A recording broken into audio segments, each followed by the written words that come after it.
More money, you got less problems. At least minor ones, all your basics accounted for. Team elite I run with, I'm guaranteed to be Final Four.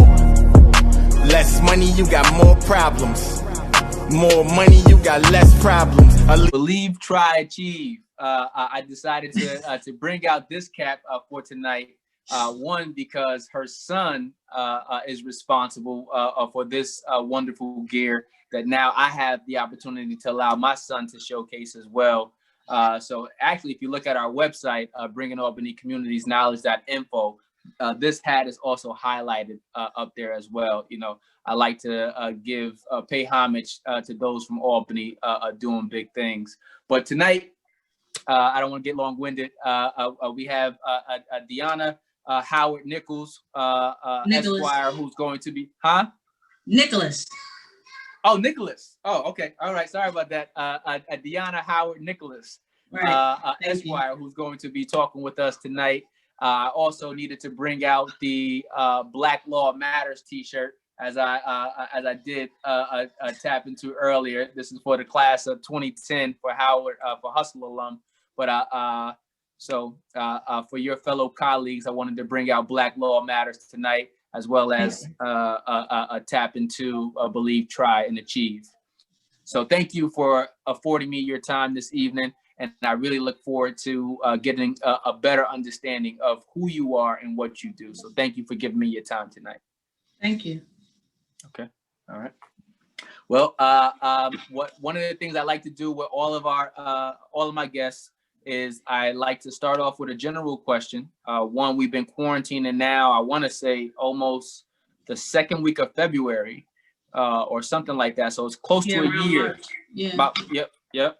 So, you know, and I always like to check in with you and your family. You know, how have you guys been doing during this quarantine time period?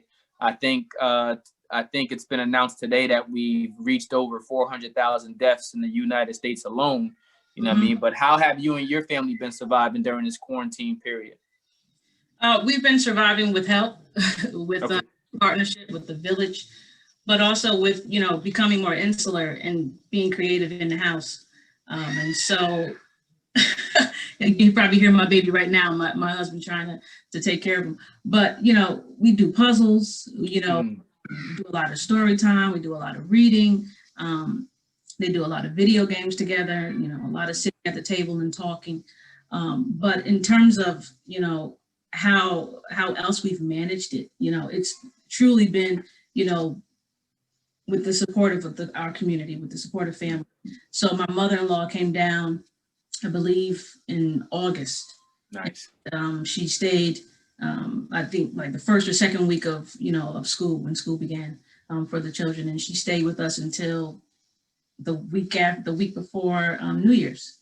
And you know, just having her here, you know, was a tremendous help. And I don't know what we would have done without her, because our schedules are so demanding, with us both being attorneys and just working parents. It's hard. So, yeah. Okay. Well, shout out to the mother-in-law for coming in and helping out, because it is no way I'm not gonna say it's no way possible, because obviously there's people that still do it, but trying to get work done and you have young children at home, that is a job all by itself. Right. So, you know what I mean? So shout out to the help, shout out to the village. The village, yes. Shout out to the village. Yeah. But yeah, I definitely feel you on just being creative, man. I think we've spent a lot of time tapping into games. We were just playing football in the house yesterday. And what I've also learned is that we've learned to reposition a lot of the space that we have. And right. It's like, yo, sometimes you don't realize how much more space you have, whether it's outside or whether it's inside. And we've learned to reposition the house to get more usage out of it. More out of it, yeah. Yeah. So right now I think our garage is about to become a full-out gym, because I'm too scared to go back to the to the actual gym. So I think our garage is about to become a full out gym, and I'm waiting for tonal to come so that way I can really get in there. But yeah. Yeah. Well, let me see. Ms. D, my first question for you is, what are you doing now? What kind of work do you do? Any type of passion projects that you're working on? Diona, this is your opportunity to tell the Albany community about yourself. Let us know about you. So I am, like I said earlier, I'm an attorney. I work at a firm here in DC. I went to law school down here in DC. And my focus is, you know, I represent individuals and organizations in government-facing investigations. Foreign corruption and bribery, you know, claims. Represent individuals and organizations as relates to that, and that's against, you know, the government-facing agency. There would be the DOJ, and also the SEC, the Securities and Exchange Commission. So, you know, things related to accountants, things related to insider trading, those sorts of issues, white collar issues. Okay. And in terms of, so in addition to that, I'm able to do a lot of pro bono, asked about passion projects. And, you know, that we're in a pandemic, and, you know, so many people have been affected, both citizens, but also people incarcerated. And so some of the work that I've been able to do, which I've been so grateful that my firm has allowed me to do it, was to represent a lot of inmates in foreign, in federal prison, so in federal prisons. And so two of the cases that I've had of I think about four, two of the cases we've been successful with having release be granted. Yep. And so the first case, if you want me to talk a little bit about the cases, I can do that. But one of the first cases that I'm really proud about is an individual who's based in Florida. You know, he was 43 years old. He was in for drug offenses. He has, you know, a career history, but, you know, it was for a lot of these people, it's, you know, not necessarily a product of their environment, but, you know, you're put in a lot of situations, precarious situations, and, you know, you have to make certain decisions. And so it landed him where he was, and he acknowledged that, you know, but he changed his life in prison, and, you know, had done very well for himself there, you know, and just, you know, education and mentoring and activities and things that, you know, he was able to do there. But also just in terms of how we were able to get them out. It's compassionate release cases. Okay. So the law allows, you know, people to petition for their release or petition for a reduction in sentence if, you know, they can show extraordinary and compelling circumstances. If they can show, in some cases, you know, that they have a serious medical condition, if they have family circumstances where someone's out and they need to be released so that they can take care of some, you know, a loved one, and there's no one else there to take care of them. If they can show that they're terminally ill, or if they're of a particular age, if they're elderly, and in addition to being elderly, also have medical conditions. And so for this individual, my one client in Florida, he had hypertension, and you know, ordinarily that wouldn't be, you know, a medical condition that one would consider is serious, right? Everybody in the mind almost has hypertension,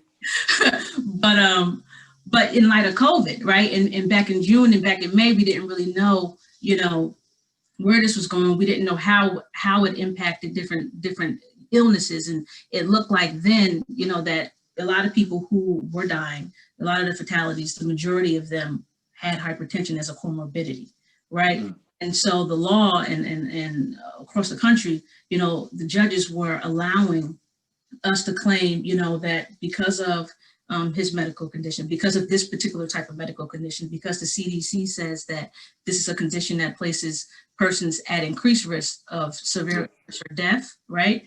And because of institutions, you know, correctional institutions, they're poor ventilation, right? Everyone's together, you're in dorm style rooms or cells, and, you know, you don't have much opportunity to protect yourself. You can't even use hand sanitizer. an opportunity to clean your hands well, and just to be safe and to space. You know what I mean? When they're going to the chow hall and stuff, they're still in line, they can't space themselves. And so arguing all that, arguing about the higher infection rates, we were able to get him out saying, he has hypertension. He's done very well here. He's changed his life. And we got him out. And it was like the most amazing feeling, right, in my career. And that was a great passion of mine. And then to be able to repeat that at the end of the year for another inmate, another client who's also become dear to me. And he was 60 years old. And this was in the Eastern District of Kentucky, right? And about Kentucky, Breonna Taylor, that Kentucky. And, we were able to change the judge's mind. The client had initially tried to file a pro se motion on his own, arguing these same sorts of things we had argued in the Florida client's case. Yep. The judge said, nah, just denied it. The government just threw a boilerplate response to it and said, he's fine. His conditions are, whatever. And, we can handle, the BOP can handle, any issues that come his way. But this guy had COPD. He had really like major conditions that can have really increased your risk of death.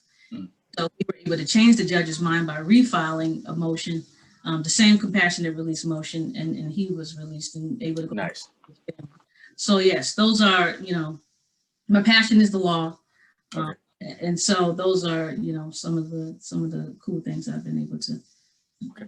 Yeah, I remember seeing you post about it. So if you didn't bring that up, I was definitely gonna bring it up. Time into it myself. Yeah. Yeah. We have a few cases left, that are pending before the court, and I'm just waiting. Okay. Waiting to see what happens. Waiting to see what the judge has to say. Okay. It's interesting. I think you might be the first attorney I've interviewed for BAC thus far, but I always find it interesting to listen to the fields of practice or the areas where everyone practices, because my wife is an attorney as well.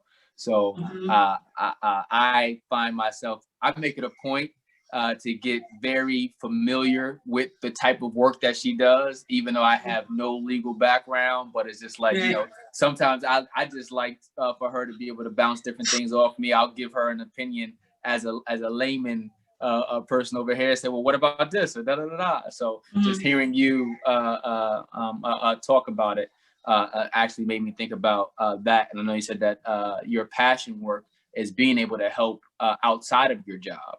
And being able to take on pro bono projects. But yeah, two things about that. Well, one, how'd you get interested in law?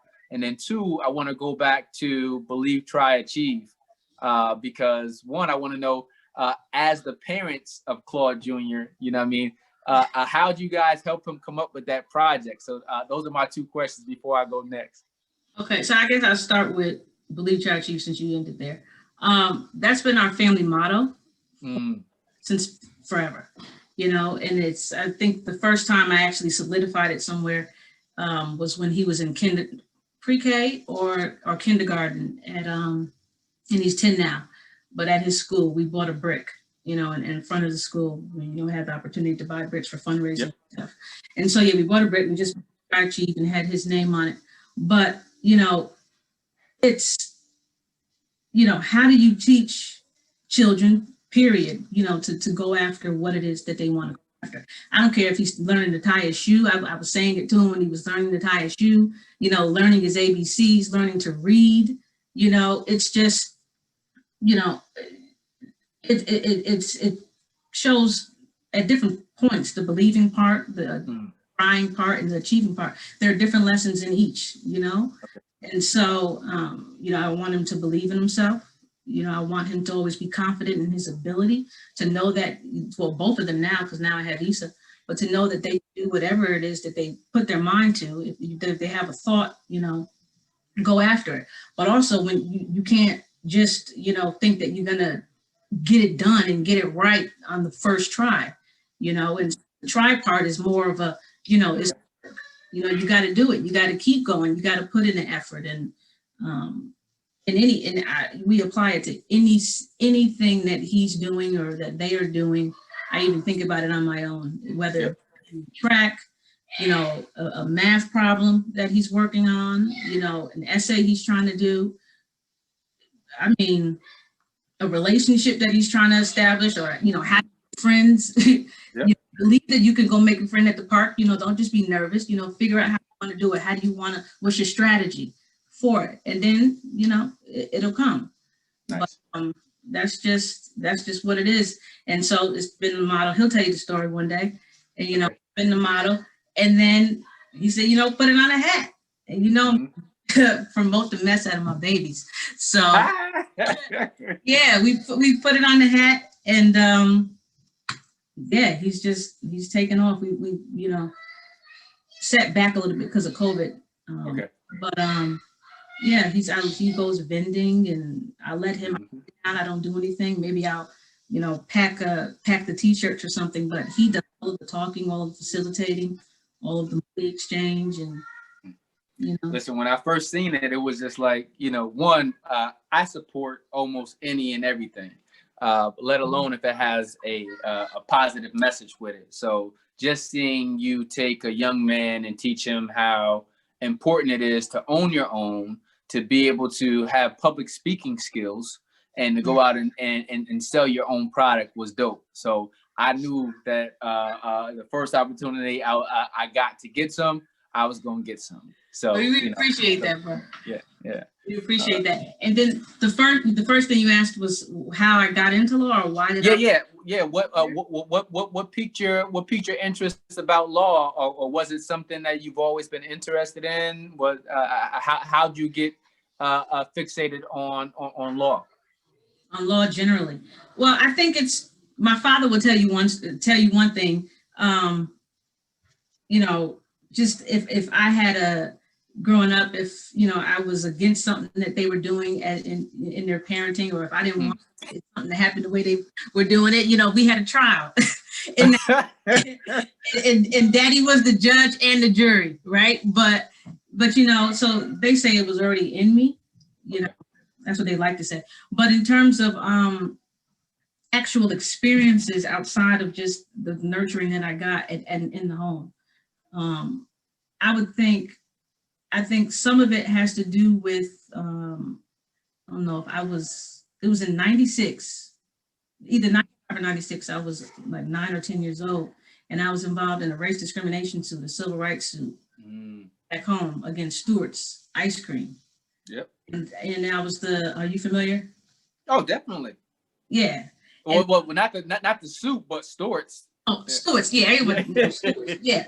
But I was involved, you know, I was one of the youngest or the second youngest plaintiff in a civil rights action, like against Stewart's and against the clerk, I believe, who was the clerk for Stewart in Rotterdam. And you know, it piqued my interest. You know, if you want the backstory, I can talk about it a little bit. We were in a church group, and there were all girls in this church group. I think you interviewed some of them. Okay. Yeah, and we were going roller skating, and you know, I think it hadn't opened all the way. It hadn't opened, or we were waiting for, you know, to be able to actually get in. We were going to go into the stores and get some candy. And when we got in, the guy said, you know, you all have to sit down and get up one by one. I'm not letting y'all, you know, just come in here and do what you're doing. And we were all Black girls. And then, but we saw some Caucasian kids, some white kids come in there, and they just did whatever they wanted to do in the store. And, you know, we were like, what's going on? It's not right. We went out, told my aunts, you know, the leaders of the group, and my uncle, and they came back in and talked to the clerk, and he says to them, you know who steals, you know, and, you know, it was, to us, you know, it was clear discrimination, you know, right? You have two different groups, and there's unfair treatment, disparate treatment between those two groups. And so, we went to trial. I think it was like a 5-day trial or something. And I was the first child of the group to testify.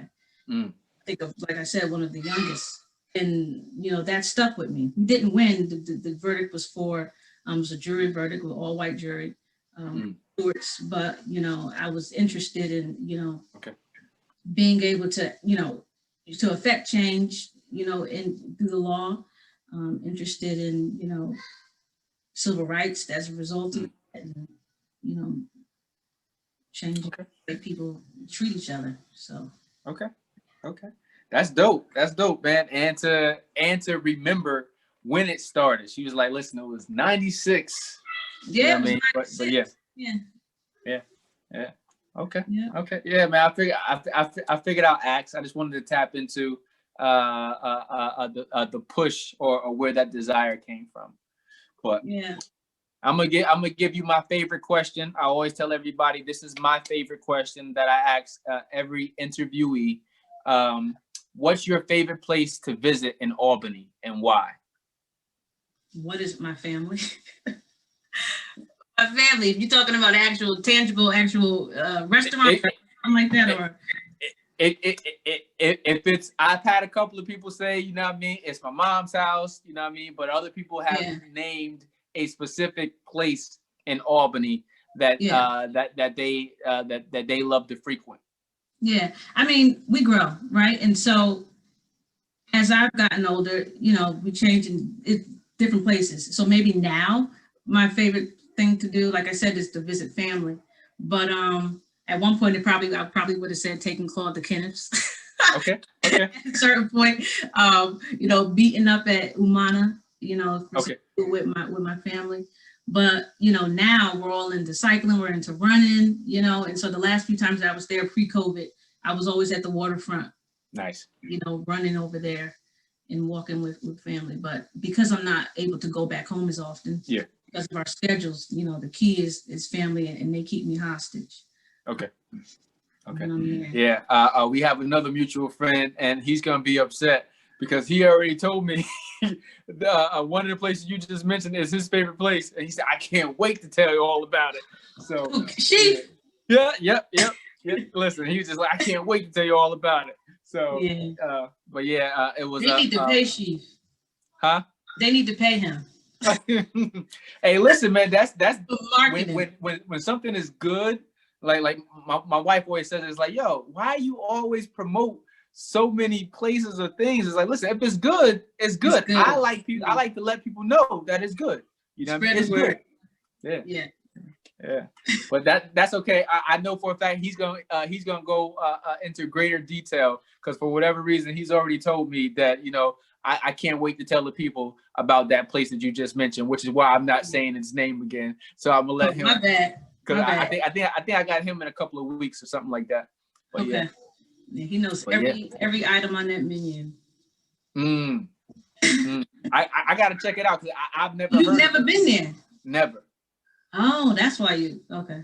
Yeah. So I've never been there, but I love to add places to my to-do list, and I've gotten several new places to check out, whether it's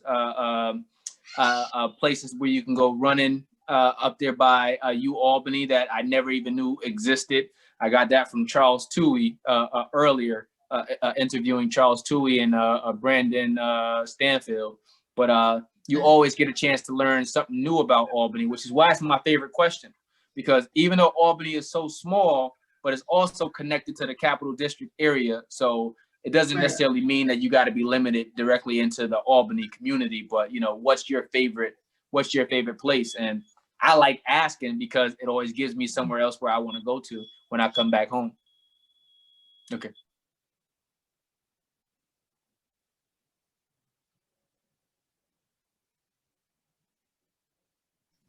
He's cooking. Okay. Yeah. So you have to tell me about the spot by Albany, because my parents and family members, they're always walking, and they never told me about going over there. Okay. So apparently there's a lake there that most people don't know of, and I never heard of it until Charles Toohey mentioned it earlier this year or last year. but he goes there to go walk and get his mind clear whenever it's free. So I'll be sure to. I'm gonna have to go back to the interview to find out the actual name, because I haven't had a chance to go back. I came back to Albany once since we started doing back interviews, and that was for a funeral, so I was in and out. But yeah, yeah. You know, I mean, Albany has a lot of hidden jewels, man. I know you said recently, like, and it's changed for you over time, but the waterfront consistently, I want to say since I was younger, has been like one of my favorite places. And I know you mentioned that too. But I was just like, you know, whether I'm sitting down playing chess down there, or if I'm going through something and I just need to clear my brain, I like to go sit right down there next to the water and just be talking me, God, and the birds. So, Gotcha. Yeah. Yeah. It's peaceful. Yeah, peaceful. Let me see, D.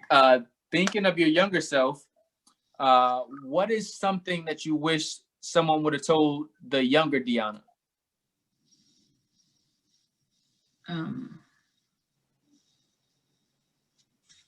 Save more than I spend on my summer job, you know, and just having more of a mind of, you know, for investing and understanding in investments and the different, you know, ways you can do it, and setting foundations for that. Okay. Yeah. Okay. All right. Yeah. Financial literacy has been probably the number one answer that I've gotten thus far interviewing people. Yeah.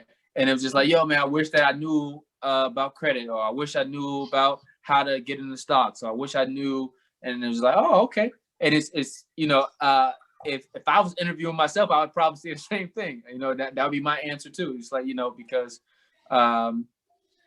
in my household, we had a saying, you know, my mom used to say it all the time, you know, he's like, I'm gonna rob Peter to pay Paul. So it was like, you know, trying to make sure that you can take care of the necessity at hand right now. So I'm gonna take from something else to take care of this until that happens. So, you know, we had to unlearn those things over time. And I learned it as my mom unlearned it for herself. And her being able to purchase her own home and stuff like that, she had to go through the whole process of stop talking to herself in that manner, and realizing that, you know, it's ways to save, as you mentioned earlier, and learning how to properly do that. And a lot of times in our community, we don't learn those things until after we mess those things up so much, and then the process of putting it back together. It's easy to get there.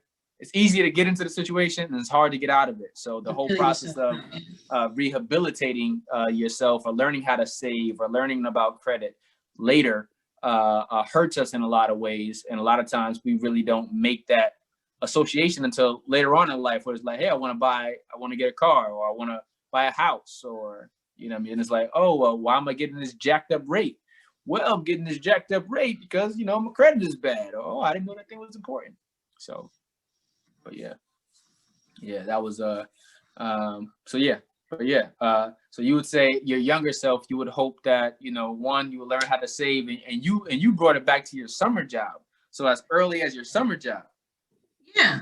You know, summer jobs, and because what are we thinking about when we're teenagers, and, you know, sometimes sneakers, clothes. Right. And going out. The impetus for getting the job. You know, mom was not going to buy me these. My father didn't believe in Jordans. He wasn't a fan of them. So, you know, you can do it on your own, you know. So he's like, my first job, I'm going to get the things that I want. But like now you can get those things, but also save a little bit more than. Yes. And so that's what I would teach my younger self, and that's what we're teaching Junior. Okay. And okay. Mm-hmm. Okay. Yeah, and I mean, and they're gonna do it differently. Like, I literally I looked at my Mint statement earlier today, and it said it had identified like over 2020 the top 3 places that we spent money on going out, and I hate to say this, but one of them was McDonald's, and it's only because on Fridays I let the boys go to McDonald's. But do you know how many Fridays have gone past in 2020?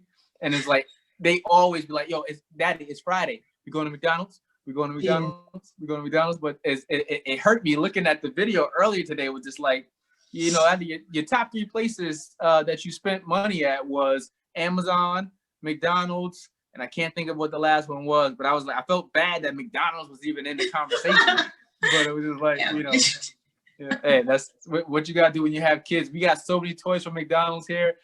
We feel bad as parents every time we look at them. We just like, you know, we're failing. Yeah. But on Fridays, that's their cheat day. They had a good day. They had a good week. You know, we'll take them to McDonald's. That's their reward. Yeah. Yeah. Look forward to. That's cool. Well, let me see. My next question for you is: do you think that education saved you or opened up doors for you? Why or why not? Save? What do you mean when you say saved me? So like one, the context of the questions is always going to be based around Albany.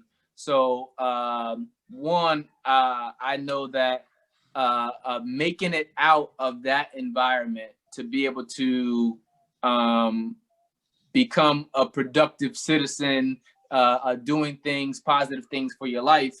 I know for myself, I found that education opened up a lot of doors for me, as opposed to if I didn't take that avenue, what those doors might have been. So I always like to throw the question back out to those that I'm interviewing to see what part did education play for you, or if it opened up doors for you, or do you think that you would have been on your path that you ended up with or without your early education?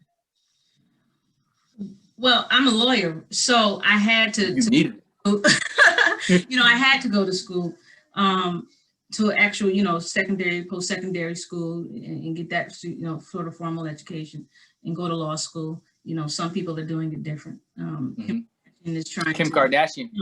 You know, become an apprentice, and you know, some people can just take the bar without going to law school, but the majority of us, you know, have to do that.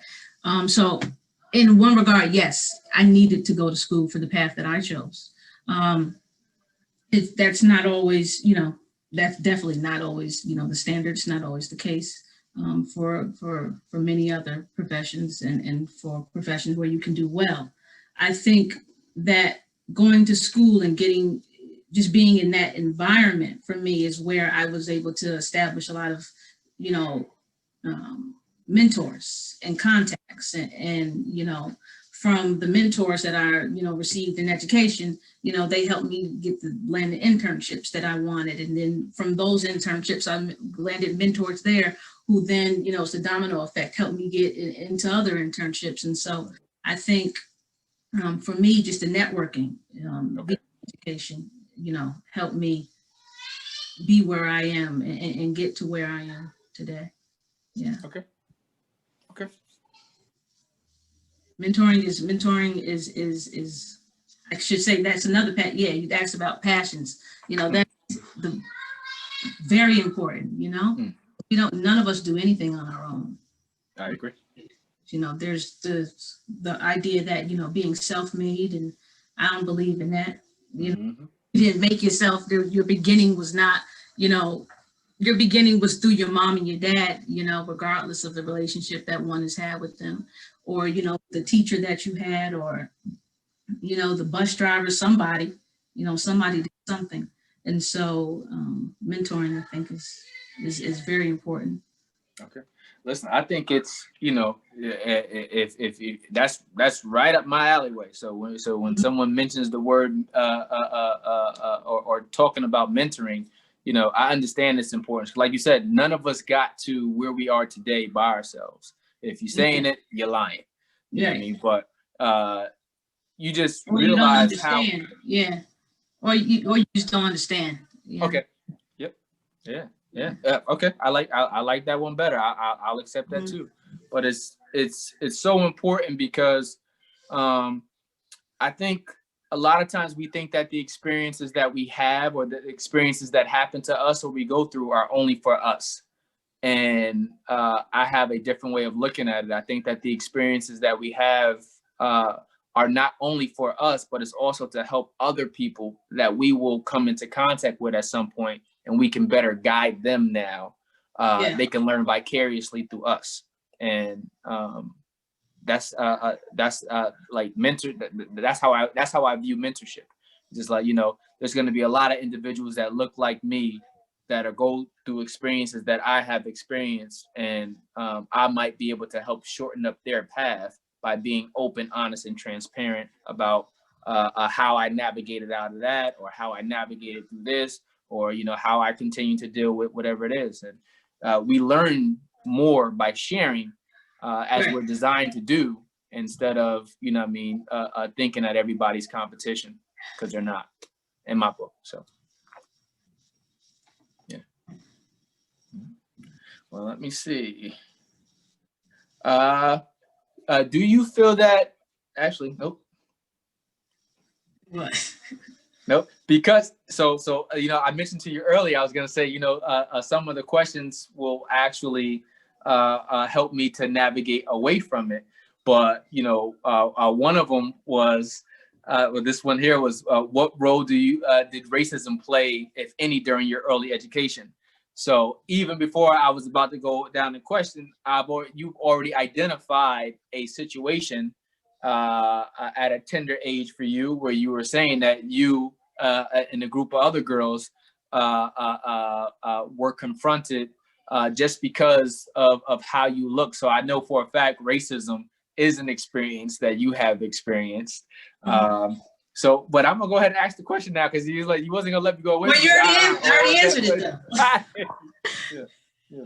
So, but yeah, so that's what it was. I was actually just gonna go ahead and give you a different one, because I know that played a part. But actually, I'm gonna go back to it, because I want to see how it affected you in another way, if it did. What role did racism play, if any, during your early education? My early education, in school. 12? Yeah, you're like kindergarten to 12th grade. I mean, if we're talking about this, well, I mean, actual individual situations, I gave one of the individual situation, a specific situation. But I mean, just, you know, the lack of a multicultural education. Okay. The types of the pedagogy that was used, the types of the courses that we had, the lack of African, you know, or multicultural courses and, you know, classes, and yeah, you know, that has an effect on you, you know, what you're learning and what you're exposed to. And so, you know, I tried to change that as much as possible when I went to Temple. Okay. And, in terms of the classes that I took, the professors that I saw, the mentors that I saw, the exposure that I had there, just doing a relearning of history, and continuing to relearn, relearn history. And it changes the way I walk and parent. You know, almost most of the books that we read have, you know, strong Black, you know, characters, and, you know, I know I'm going beyond it, but yeah, it's like every character, I'm saying, that's you, Issa. Even though I look anything like him. If you have brown skin, Issa, that's you. And he said, oh, that's me. You know, and so being able to identify, you know, yourself in things is very important. And so that's something that I didn't have, you know, that many of us didn't have, right, growing up. Many do not have it today.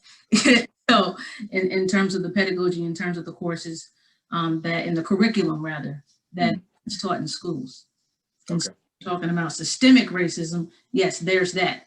The lack of a more nuanced and inclusive, you know, approach to the curriculum and to the teaching. But I gave you the other one, the Stewart situation. Yeah. I mean, there's and to be honest, a lot of people have said that the racism that they experienced early on, looking back at it as a young adult, they didn't look at it as racism. They now know. They didn't know what it was. Exactly. They didn't know what it was, right? Yeah. And so, like, you go back to the high, right? Yeah. I remember I was a student representative for 2 or 3 years on the school board. And I think, yeah, 2 or 3 years. And, you know, the issue of, you know, equal access to courses, you know, for folks. The majority of students who were in those enrolled in AP classes were white. And the way by which they were able to get into those classes was not, it was more of a, you know, I'm gonna put you in, I'm gonna put you in, but in terms of the guidance counselors or in terms of whomever was, you know, was putting together our schedules, right? And so I know that, you know, I was in all honors classes, you know, but for the first few years, I didn't have a clue, you know, about these AP classes. And it's like, I know I can do this work, you know what I'm saying? And I remember when Dr. Johnson, Michael Johnson, he was our school superintendent for the district. And that was one of the major things he did, you know, one of the major policies that he had changed was providing equal access to AP classes by, you know, if individuals can perform, you know, they should be given the equal opportunity to be able to enroll in those classes. So institute like an application process or something where all people, you know, who are going to be enrolled have to do the same thing. It's not just a hush hush and you know about it, but you don't know about Correct. This opportunity. And so, you know, it's things happening, you know, all the time like that. Yeah, I think Crystal Carter had mentioned it when I interviewed her. She was just saying, she was like, Rel, you know, it was a handful of individuals that she was in these AP classes with or honors classes with, and it always seemed like it was the same bunch of people that was always selected for it. Yeah. You know, and it was like a school within a school. And I'm sure it still is. It's still like that all over the place. Yep. Particularly in the public schools, but you gotta change it. Okay. It was too funny. She's like, nah. Where you going with that? Come on back. Don't skip it. Yeah. Success is measured in many ways. Mm-hmm. How do you measure success? How do you stay motivated when you are faced with obstacles? How do I stay motivated when I'm faced with obstacles and put your hat down, right? Believe, try, achieve. I mean, I try to apply the same thing to myself. But how do I stay motivated when faced with obstacles as an adult, right? Mm-hmm. And how do you measure success? How do I measure? The first one, because that's such a philosophical question. How do I measure success? It's so subjective, rather. But how do I stay motivated is, you know, not allowing myself to be thrown off, you know, or to create an impasse for myself if what goals I've set, you know, be they short-term, long-term, if those goals, if there's a hiccup, you know, or if something comes my way, or if something that I didn't plan for, you know, happens, you know, some things that you don't expect to happen, and not being thrown off by that, you know, staying the course. And it's like, that's just been my life, you know, like the philosophy, especially, you know, trying to go to law school. When we went to, my husband and I, we were babies when we got together at Temple, and we just went to school straight throughout. And my last week of, I think I had junior when I had just 2 weeks left of school. So in my master's program, and then I started law school right when he was 4 months old in August of 2010, and you know, we were saying just leading up to, you know, going to school and applying, you know, and going through all of that. It's like, what are you doing? You got a baby, you know, why don't you, you know, figure that out first. And, you know, just having my interest at heart, but thinking, you know, just pump your brakes and you know, why don't you, let him go to school first and let Claude first and then you go to school, or let the baby get older and then you go, and like, no, that's not, that's not what's going to happen here. We're going to school, together, and I'm going to get this done. And then so being motivated, when I talk about not being thrown off, staying the course and still believing that, I'm going to get this law degree and I'm going to have the type of job that I have now.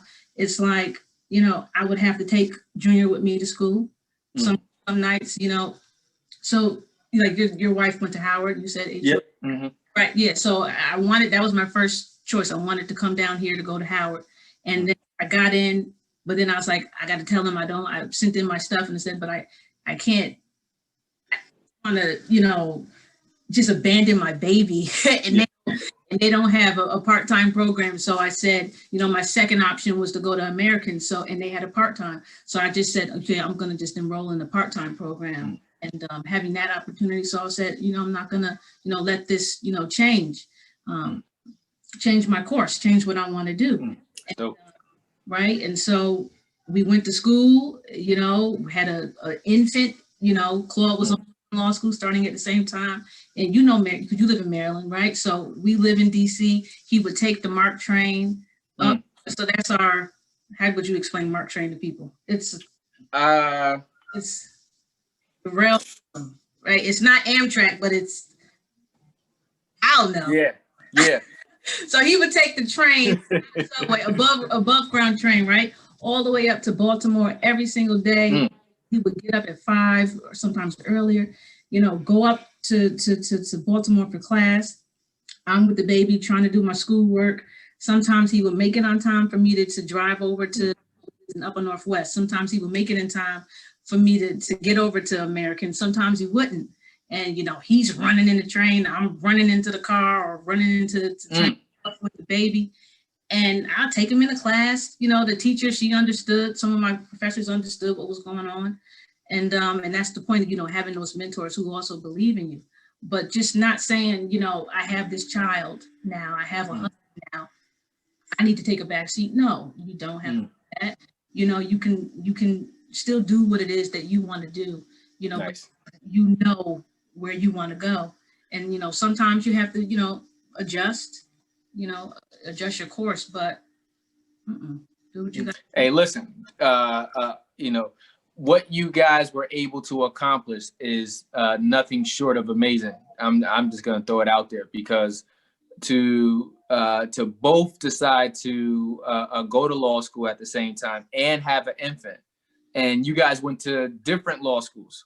Right, and he was in another city, bro. Yeah. 32 miles away. Yeah, we were crazy, but you got a goal. You could be crazy. Okay. And listen, and I think that that's the definition of the answer. Well, you guys what keeps you motivated? One, you had a goal that you said that you guys, both of you guys, were going to go ahead and set out and continue this goal, regardless of the fact that you have this new little life. And that'll also be a part of his story too. Be like, my parents were in law school at the same time while they were nurturing and taking care of me. So, if we can go through that hustle and bustle, there's nothing that I can't achieve. So, throw that back in there. Yeah, so, and make sure you say that to him one day. Yeah. Listen, it's on. It's on. I got you covered. Listen, when I see Junior, it'll be like, because I honestly, like I said, man, I want to say I interviewed Candace at some point last year, and one of the things she was saying was because she had a child early, that a lot of people were saying that, okay, well, all her dreams and her goals had to be put on hold or to the side. And she just said, Tyrell, I was just straight focused. And and it did present an obstacle, but it didn't stop her from ultimately establishing herself the way that she has. And, so to hear you guys saying, we went straight through, and that became our motivation. We were each other's motivation, and we weren't going to stop because we also had a new responsibility, is the definition of success all by itself, in my opinion. So shout out to both you and Claude, and to Claude Jr. For being pulled around, even though he didn't know he was being pulled around. Yeah. Let me see. What about your life's path are you most proud of? That what we just said. Okay. Having a partnership with my husband, and okay. the type of partnership that we have, as best friends, and what Nice. we to create, in spite of, obstacles, in spite of, but I'm proud of the village that we've created, and the people that we have in our lives who have stepped in, because without them, we would not have been able to do the things that we did, laying the foundation for our family. Like I said, I mentioned my mother-in-law, Yep. At the top of this, top of our talk, but also, in law school, we had, my father would come down, or Issa, Lord, Junior Albany, during finals week, or he was, with my in-laws during finals week, and, everyone just, building the network. And I'm proud of the support we have, and the Nice. network established, and just Nice. Nice. Hats off to you guys. Let me see. I got a couple more questions for you, and I'll let you go, because like I told you, I said I'm not gonna steal your entire night. Mm-hmm. But question: how has traveling or relocation, because obviously you left Albany, so how has traveling or relocation impacted or shifted your worldviews? Traveling, well, talking about just me specifically, going somewhere new, experiencing other cultures, experiencing other foods, other languages, all of that, is great in just building yourself as a person, building your empathy, building your understanding of people, and of differences. And, from jump, when I went to Temple, I went to Philly, and Philly, Different. Yeah, it is different than Albany. It's a lot larger. But with being larger, there's just so many opportunities and so many things to get into. And so I was able to get into jazz. You can go to any jazz, have your choice, your option. And just doing that, going to art museums all of the time, and just building that exposure, building that culture, building that just changes ideas. And in terms of relocating again to DC, where we are, and settling here, you asked like the values, or it's just, I don't know if it's changed values, but I think it's saved, it's increased my sanity. Okay. In DC, down here, it's the highest, the majority of lawyers in the United States are centered in DC, right? But also Black professionals are in DC and in this area. And seeing that, you know what I mean? Being around us, going anywhere, and being able to know that, there's some Black folks in the room, it's a great feeling, And then on top of that, you talk about all of these professionals, and and how we are in a lot of industries. Down here, all of my doctors are Black women, all of my children's doctors are Black women. It's amazing. And it's a lifesaver. And we have advocates, we have advocates in our people, and I value that tremendously, and I wish that so many others, so many people we have, could have that, could share that, and could have people who, I'm not saying that other people don't have our best interests at heart, but people who have an understanding of us, it means a lot to me, and I'm happy where we are. Okay. Located. Yeah. It just make me like even being home, being back home, you'll be like, a lot of times people don't leave. Let's say you got Albany, Schenectady, Troy, you got Saratoga, you got all these other places, part of the Capital District, right? But a lot of people won't even travel. Let's say you're in Albany. I know some people in Albany that never travel to Schenectady, that don't travel to Troy. And so when I see the question of how has traveling like shifted my worldview, it changed everything for me. And it was just like, leaving Albany to go to Charlotte, it taught me that, you can have a life outside of the life that you created here too. And it's just like, there's other people in the world doing things. Some doing it the same way, some doing it another way. And it was just like, it just opened me up, and I was able to take every experience from being away and to bring that back home. Be like, yo, you know what? We were only used to going in this 4-block radius, but guess what? Actually, now let's go travel to Charlotte. Let's go to Philly. You know what I mean? Let's go out the country.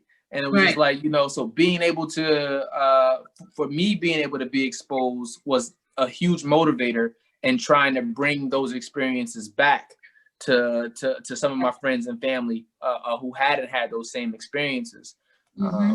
And through that, it changed. And it changed like economically too. It was just like the house that we have up in Albany was just like, it's like the things that we did when we redesigned that house, I learned all of that from being down here, redesigning this house. Right. And it was just like, wow, I didn't see that. It was like, man, you guys put a lot of money into that thing. It was like, yeah. But had I not gotten a chance to get outside of Albany, it was like, I wouldn't have known that, we deserve better than what they're giving us here. So yeah, it's going to cost a lot more money, but I'm going to go ahead and we're going to pay for it to give you guys what, like, doesn't matter where you live at. It's like, you can have great things right here. So, and anywho, just like me getting a chance to get out helped to open up my mind. Yeah. And and then that when your mind gets shifted, you can help, because there's going to be people who look to you, D, and be like, well, how did you do this, or how did you do that? And be like, well, this is how I did it. And then just by you being a leader or an example, you help to set the path for other people. And then, I always look at things on a micro level as opposed to a macro level. And I think that we can do a lot more on a micro level, just leading as examples ourselves, as opposed to, there's a lot of problems on a macro level that we just can't do, because we don't have all of the pieces and the tools and the money to go ahead and throw it at a problem. But we can choose to be our best examples of ourselves, and that has enough impact by itself. Right. Yeah. Let me see what else I got for you. All right. What opportunities do you have because and only because you went to college? I'm a lawyer. Okay. I was able to, become a lawyer because and only because I went to college. Well, because that might not necessarily be the case too anymore, because we had like earlier. Yeah. And I'm thinking of Kim Kardashian's a road to becoming an attorney now, and it was like so that might not be a universal truth anymore. Right. Well, I don't, shucks. She might be. That's how they used to do it, right? Having apprenticeships and such, just following around a mentor, following around an attorney, and that's how you were able to get your law degree or to get the backing and understanding to pass the bar. But I don't know. Other than what I said, because college isn't the only way. Yep. So many people who who have done well financially, so many people who are happy regardless of finances, and, you know, who are doing things. You can go to college, you know, to have vocational degrees or just a high school degree. Yep. You know. Mm-hmm. Yeah, I mean, everybody's path is definitely going to be a unique. The difference is, like, we can meet up at the end and we could talk about how we all ended up here at the same place, but everyone has taken a different routes to get here. And, you know, for me, as long as you come out happy, healthy, and whole, I'm all for it. Right. So, you know what I mean? Whatever was the path, you come out happy, healthy, and whole. You are a success story for me. So, I mean, whatever that avenue looks like. And right now, entrepreneurial endeavors are like at its high. It was just like, yo, so COVID definitely opened up the door for a lot more opportunities for those who are looking for those endeavors as well. I know we both started. I started back. My wife started her own law firm. It was like we got out of debt. Yeah. So. Oh, congratulations. Oh, yep. I will be sure to tell her as well. But yeah, and it's just like, you know, there's so many. The path to end up where you want to end up. There's no one path. There's no sure way. There's no, you know what I mean? But ultimately, as long as we get there, we can meet up at the end and talk about it. Mm-hmm. So, yeah. I got two more questions for you. My second to last question is, thinking of your strengths, D, what skills or knowledge is the most transferable to other people? What gifts about yourself, what skills about yourself, let me rephrase that, what skills about yourself would you like to transfer onto other people in the Albany community that could help to better them?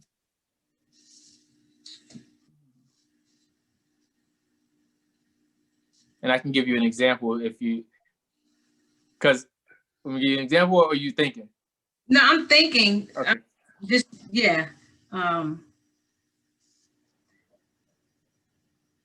What do I have to offer? Essentially, what do I? Yeah, like there's certain unique things to you that if were transferable, what would you what would they be, and how could you transfer them to other? Like me, you know, I'm big on introspection. I'm big on authenticity, being exactly who you are and allowing your words to match up with your actions, being who you are. You know what I mean? I'm big on discipline. You know what I mean? I get up for the most part at the same time every day. I've been like that since I was a kid. And, you know, I'll go the same exact path every time. So certain principles and discipline that, you know, I follow. So those are certain things that I would like to transfer into other individuals from Albany that I think could help them navigate where they're going on their paths as well. So what are your skills or your tools that you would like to share that you have identified within you?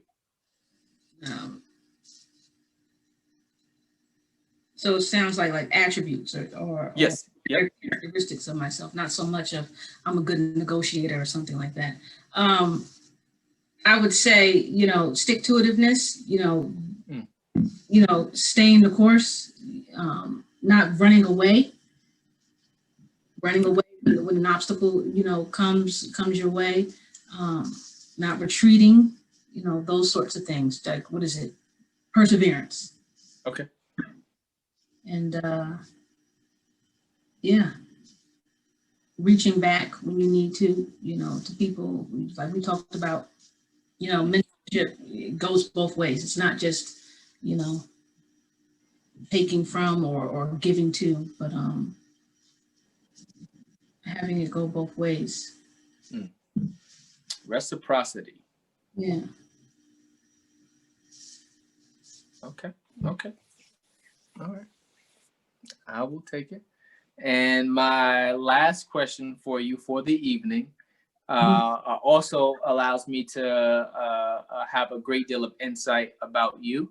Are there any resources like apps, podcasts, books that you're currently reading that you would like to share with the Albany community that that is motivating you, or what are you reading? What are you listening to? Who are you following? Reading several books at a time, because this work schedule is, crazy. Right now, I'm reading Warmth of Other Suns. Just talking about the Great Migration in that period, from the 40s or 30s to the 70s, and understanding our path, where we came from. I'm reading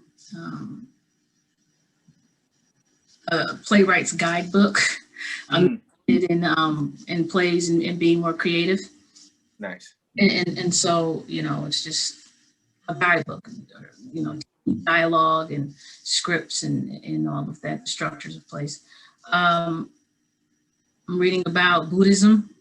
I'm reading about one book here. I have it here. The Intelligent Heart.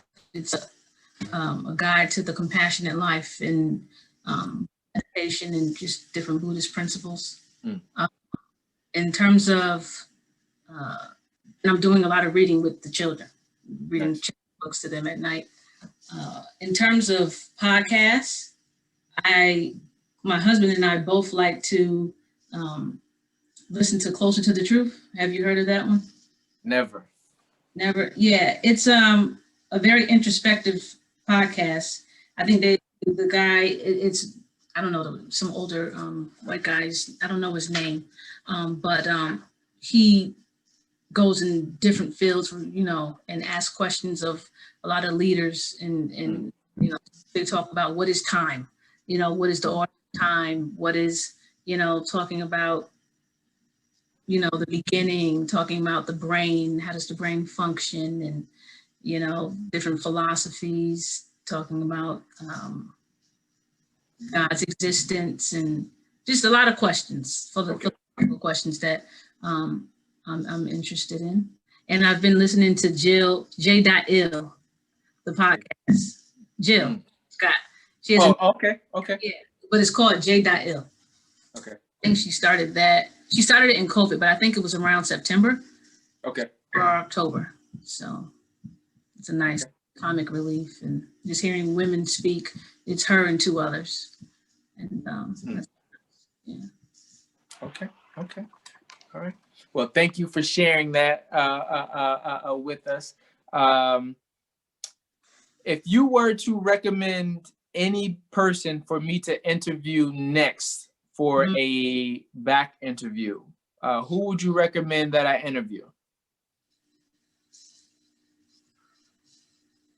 Have you interviewed Quiescence? No, but I did get, actually, she's on a list for me to do, like, for season 2, because I think Omar might have gave her to me. So, yep. Omar Chamino? Yep. Yeah. Well, then it would have been Omar, but he was your first one. He's my children's godfather. Yeah. He told me. Yeah. I didn't know until the interview with him, or either maybe we were talking offline at some point. But yeah, it was actually probably offline at some point. Yeah, for me and O talk.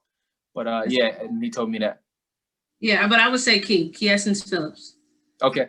Second man down in the city. And yeah, I read a couple of articles on her that she was featured in when I think she took over because she's into technology, cybersecurity. Yeah, cyber. Okay, yeah. So it was an interview. I'm not sure how I came across it. I might have seen it on Facebook, but yeah, yep. I definitely have her for season 2.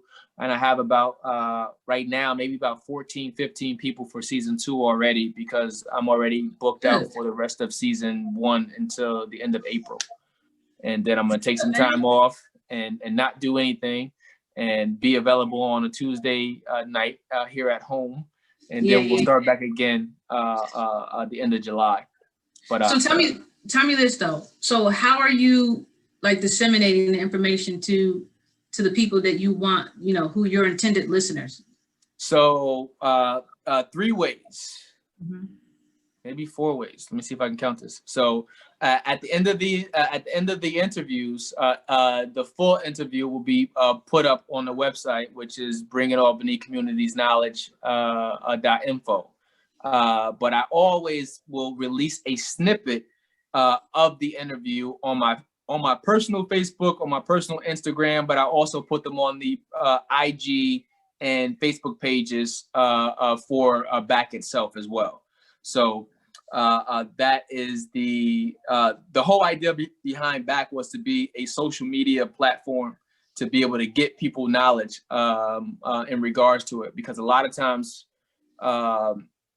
you go back to the word mentorship, people will say that, you know, we don't see enough of us that are doing particular things, and I always like to beg to differ, because Albany has produced some of the dopest people that maybe you have not heard of.